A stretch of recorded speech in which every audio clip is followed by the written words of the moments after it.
Fight Hype here with Hasim the Rock Rockman. Two-time heavyweight champ. Two-time heavyweight champion of the world. How you feeling? Just right. The disputed heavyweight championship happened this weekend with Daniel Dubois and Anthony Joshua fighting for Usyk's vacated IBF world title. Did you get a chance to watch the fight? I did have a chance to watch the fight, but let me just make one simple correction, right? I really don't think it's disputed because Usyk is the undisputed champion.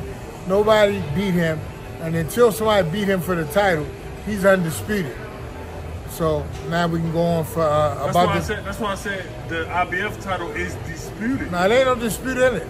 It ain't no dispute. Oh, you saying there's no question? There's no question that people saying this for the heavyweight I know what people saying. I know what people saying. Saying they wrong. I'm saying they wrong because Usyk hasn't lost. Unless you beat the man, you can't beat the man. True. That man ain't take his belt. That's how Ruiz wind up getting a vacated LENNOX title, and they're trying to say, you know, LENNOX wasn't undisputed. He was, until you beat him, he's undisputed. I agree. What were your thoughts on Dubois' knockout victory over Anthony this weekend? I thought it was a 50-50 fight going in. I thought that Dubois, the way he fights, he comes in with reckless abandonment. He comes in trying to, you know, with the bad intentions, trying to knock you out. I think Joshua fought a little passive. I think, you know, that's when he got caught with the shot. I think that, I personally think that Anthony Joshua needs a different trainer. I know it's a trainer out there that he don't necessarily get along with, but I believe Lennox Lewis can take him to the heavyweight championship of the world. I think Lennox would be the best trainer for Anthony Joshua.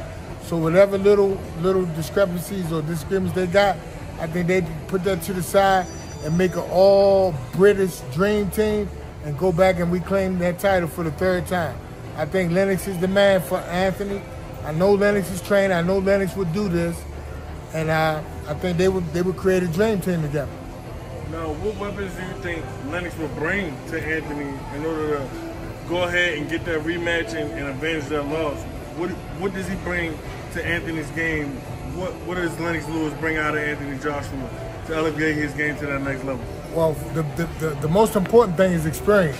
He's been in the situation that Anthony is currently in, and he know how to come back, and he came back on top every time he's been in that situation. And just the boxing IQ and the way, you know, how he can maneuver around the ring and establish, you know, the distance and the jab and the importance of that jab.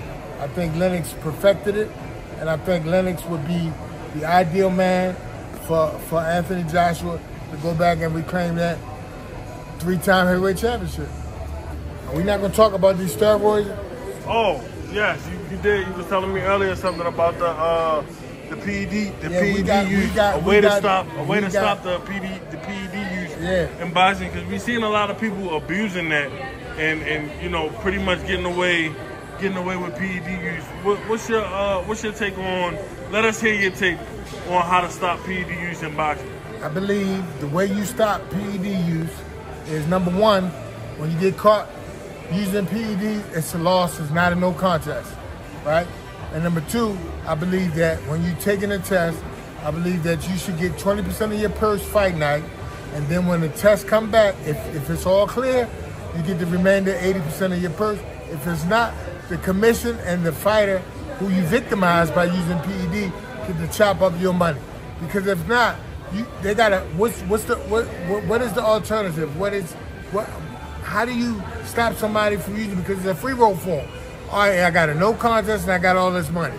Nothing on my record, no loss on my record, and I got all this money. So I got a free roll.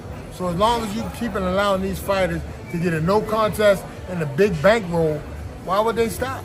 You put a loss, and you hit them in the pocket, and I guarantee you it will stop. So do you think that it'll completely stop the PED use, or you think it would just cut back on and cut down on guys getting caught? I think it's going to completely stop it because, first of all, you got the managers, you got the trainers, and you got the fighters all going to get hit in the pocket. No trainer wants to train somebody for 6, 8 weeks, 3, 4 months, 5, 10 years and get the biggest payday, and you don't get it. You get a fraction of it. So the manager don't want to put a guy in a position. So now it's not going to just be on the fighter. It's going to be on the team. And if you know the best way to hit a man is to hit him in his pocket. You hit them in the pocket, I promise you. And you hit him in the pocket and you hit him with a loss. You know, it can't be one or the other. It's got to be both. That no contest is bull crap. So they got a free roll to cheat. They got a license to cheat. Or I can go make $100 million, to spend that $100 million and get suspended for a year. By the time I finish spending that $20, $30 million I got, I'll be ready to fight again. So it's no deterrent. So you hit him in the pocket and you hit him with a loss on the record. And I promise you it will stop. Turk Al-Sheikh, His Excellency, has been taking over boxing. He's been bringing us the best fights that the fans said they want to see. What's the fight that you want to see in 2025? If Turk Al-Sheikh could make it happen, like a big money fight that you would like to see? Well, I mean, I think it's a few fights I want to see. I really want to see Canelo and David Benavidez. I would like to see Boots and Terrence Crawford, either at 54 or 47. I like to see Devin Haney and Shakur Stevenson. I like to see Tank and Devin Haney. I like to see Tank and Shakur Stevenson.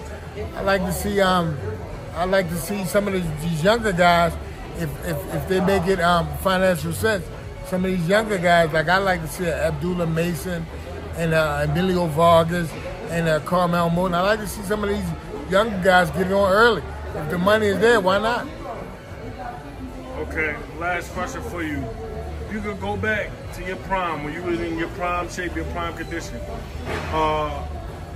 if Turk Al-Sheikh was around back then, what's the fight that you would want to make him happen? Where you want him to make it happen? A fight that you never got, that you feel like would have been a great Hollywood type fight. No doubt, there's only one name that comes to mind. It's Mike Tyson. You know, so I mean, that's just one of the things, and one of the fights that I didn't. Probably one of the only fights that I really didn't fight in my era. You know, according to me, if I was the planner, I was supposed to fight Mike Tyson, but it ain't work out that way. But I mean, I'm still open for the fight, though, Mike. That was my I'm still question. open for the fight, Mike. After you finish with Jake, after you finish with Fake Paul, then you know, I'm available. So you willing to get back in there, 50 plus with Iron Mike versus The Rock, all these years later? I mean, I just think, you know, it'll still be a great fight. I feel like I'm in terrific shape. Let's see how Mike do with Jake, and I'm available. Well, let's get it. Inshallah, you get that. Thank you for your time. Ain't no problem. So wait.